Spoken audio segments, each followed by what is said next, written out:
안녕하세요. 김다리 강사입니다. 정신여고 1학년 국어 내신 시험 분석을 시작해 보겠습니다. 이번 영상에서는요, 첫째, 시험 범위 어땠는지 좀 설명을 드리고요. 두 번째로, 이번 시험 문제는 어떤 특징이 있었는지 분석 꼼꼼하게 해서 알려드리려고 합니다. 셋째, 기말고사 어떻게 대비할지 효과적인 전략 안내를 해드릴 거고요. 마지막으로 중간고사랑 기말고사 사이에 이 애매한 5월 달에는 어떤 국어 공부를 해야 가장 효과적인지 안내를 해드리려고 합니다.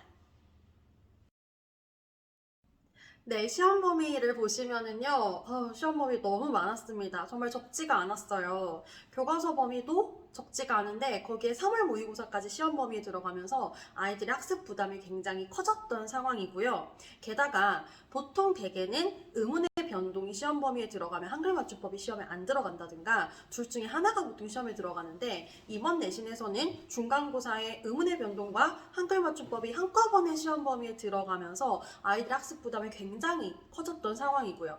출제 문항의 비중을 보게 되면 지금 의문의 변동에서 객관식 7문제, 주관식 2문제에서 지금 전체 서랍 문제 중에 무려 9문제가 의문의 변동에서 출제된 것을 보실 수 있습니다. 정신여고 중간고사 국어시험엔 어떤 특징이 있었는지 분석해서 좀 설명을 드리도록 하겠습니다. 첫 번째는 의문의 변동이라는 단원에서 굉장히 많은 수의 문제가 출제가 되었다는 겁니다.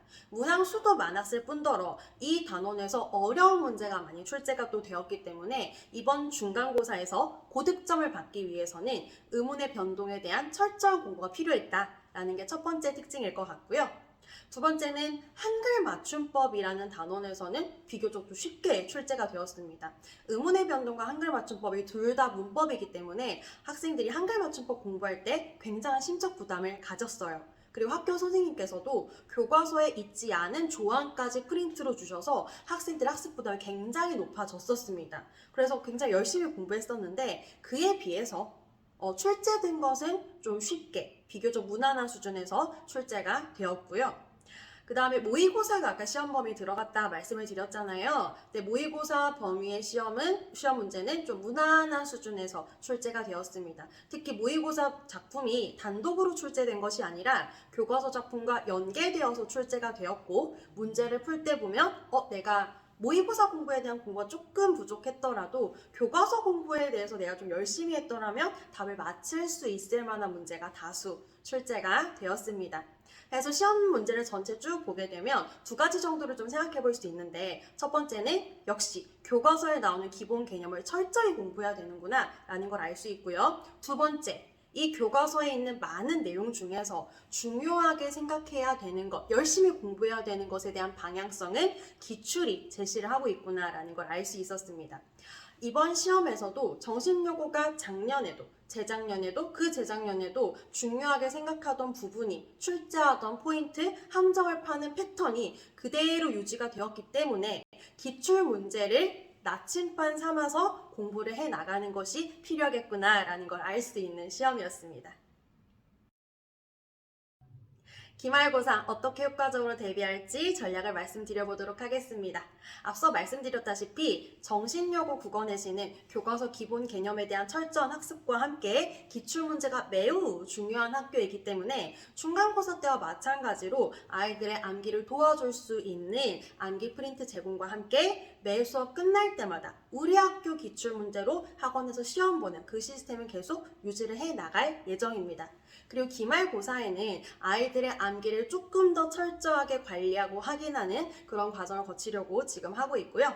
기말고사 범위를 좀 살펴보게 되면은 3단원에 있는 문학과 2단원에 있는 문법 요소가 이제 기말고사 시험 범위에 들어갈 것 같습니다. 근데 정신여고는 원래부터 문학에서는 까다로운 선지로 변별을 주고 있기 때문에 기말고사의 그 경향이 좀 강화될 것 같습니다. 왜냐하면 중간고사에는 문법 문제에서 변별이 있는 문제들이 꽤 많이 출제가 되었기 때문에 기말고사에서는 문학 수학에서 좀 변별력이 있는 문제가 많이 출제가 될 것 같고요. 이때까지의 기출 경향을 살펴보게 되면 까다로운 선택지로, 내신형 문제죠. 까다로운 선택지로 킬러 문제를 내곤 했기 때문에 이에 대비하기 위해서 선택지 하나하나를 톱파서 꼼꼼하게 볼 수 있는 OX 퀴즈 자료로 대비를 할 예정이고요. 2단원 문법 요소 같은 경우에는 학교 선생님께서 함정 요소를 구석구석 넣은 예문을 굉장히 잘 활용을 하십니다. 그래서 이에 대비한 수능, 모의고사, 그 다음에 주요 기출에서 예문들만 꼽아서 프랙티스 자료집을 제공을 할 예정입니다. 이런 자료를 통해서 기말고사 효과적으로 대비하고 성적 상승을 노려보도록 하겠습니다. 이제 5월 공부 방향에 대해서 말씀드리도록 하겠습니다. 첫째, 비문학 공부를 하자. 제가 이걸 왜 말씀을 드리냐면요. 내신 기간에는 아이들이 암기 위주의 공부를 합니다. 그러다 보니까 스스로 읽어내고 사고하고 판단하는 힘을 기르기가 부족해요. 특히 내신에서 1등급을 가르는 킬러 문제는 선택지의 문장을 굉장히 꼬아놓습니다. 문장을 길게 만들고 구조를 복잡하게 만들게 돼요. 그래서 시험 보고 나서 아이들 중에 이런 친구들이 있어요. 선생님 저 실수했어요. 아는데 틀렸어요. 이런 친구들은 내용을 몰라서 틀리는 게 아니라 시험 현장에서 그 문장의 구조, 복잡한 선택지를 읽어내지 못해서 틀리는 경우가 많아요. 이런 문제를 해결하는 가장 좋은 방법이 수능 비문학 공부입니다. 그걸 추천을 드리고요. 네, 두 번째는 문법 기본 개념 공부를 하자입니다. 이제 아이들이 시험 봐서 정말 체감을 했을 텐데요. 중학교 문법 공부와 고등학교 문법 공부의 차이점을 좀 설명을 드릴게요. 예를 들어서 자, 먹다를 당하는 걸로 이제 만들게 되면 먹히다입니다. 그래서 먹히다가 피동이야 라고 하는 건 이제 중학교 수준이고, 고등학교 수준에서는 자, 먹히다는 먹다라고 하는 용언을 그 사이에 피동을 만드는 피동 전미사 히를 넣어서 피동사를 만든 거야. 이런 식으로 문법 용어를 넣어서 예문을 설명합니다. 그러니까 아이들은 문법 용어를 잘 모르다 보면은 문법이 계속해서 어려워져요. 근데 내신 들어가서는 용어를 설명하는 것이 아니라 예문으로 또 공부를 시키기 때문에 용어가 좀 부족한 친구들은 계속해서 문법이 어렵습니다. 그래서 이 시기에 문법의 기본 이론과 문법 용어를 정립해두면 문법에 대한 자신감이 붙게 됩니다.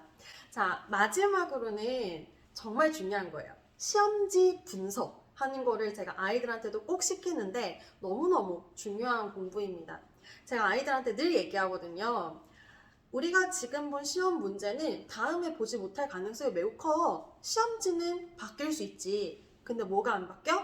시험 보는 나는 바뀌지 않아. 그래서 시험지 분석을 왜 해야 되냐면은 시험지를 보면서 내가 어디서 실수했지, 어떤 부분이 부족했지, 나의 약점을 발견해야 그 다음 발전이 가능해 라고 아이들한테 얘기하거든요. 아이들이 맞다고 인정은 하면서도 이게 본인들의 힘으로 하기가 어렵습니다. 이 어려움을 위해서 제가 이번 시험지 전체 문항에 대한 분석지를 준비했습니다. 링크로 같이 보내드릴 거니까요. 아이들한테도 이제 주고 제 재원생들에겐 줄 예정이거든요. 그래서 아이들의 공부에 도움이 되었으면 좋겠고요. 저는 더 알찬 강의와 자료로 이제 준비를 하고 있도록 하겠습니다. 들어주셔서 감사합니다.